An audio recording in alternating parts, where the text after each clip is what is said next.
બનાવ એવો બન્યો હતો, પાનની દુકાનવાળા છે ત્યાંના, એને મારે 3000 રૂપિયા મારું નામનું દેવાનું હતું. હું દવાખાનાના કામે 2-3 દિવસ બહાર ગયો હતો.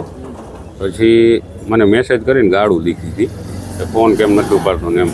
કે સોમવારે આવીને તને પૈસા આપી જાય. તો સાંજે હું પૈસા દેવા ગયો ને, એ 4-5 જણા હતા, એને મારી ઉપર હુમલો કર્યો. તો મારો ભત્રીજો ત્યાંથી બાઇક લઈને નીકળતો હતો ને, તો જોઈ ગયો કે મારા કાકા ઉપર આવું કર્યું છે. તો એ વચમાં પડ્યો, તો એને છરી મારી દીધી. એ 2 જણા છે ને, પાનની દુકાનવાળા છે 2 ભાઈ, એના ભેગા કોક એના સાગરીતો હતા 3 જણા. વેરાવળ ટાપરનું.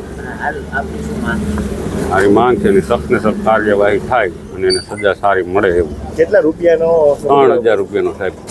તમારે 3000 રૂપિયા દેવાના હતા? હા, દેવાના હતા. એ ભાઈનો કોઈ વાક ગુનો હતો? એમના ભાઈનો કોઈ બાકી હતું? ક્યાં ભાઈનું? તમારા જે ભત્રીજા છે? ના, કાંઈ નહીં. તો મને મારતા હતા ને એટલે આડો પડ્યો, બચાવ આવ્યો મને. કેટલા લોકોએ હુમલો કર્યો હતો? 5 જણા. શેના વડે હુમલો કર્યો હતો?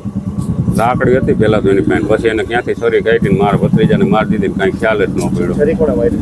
ચિરાગ કરીને છે એને, અને એના ભેગા કાયરના ભાઈ હતા એ 2, અને એને કોઈનો ભાઈ 3 જણા હતા. હવે શું માંગ છે તમારી? અમારી માંગ છે કે એનું કાયદેસર કાર્યવાહી થાય ને થોડીક એને કડક સજા મળે એવી માંગ છે એમને.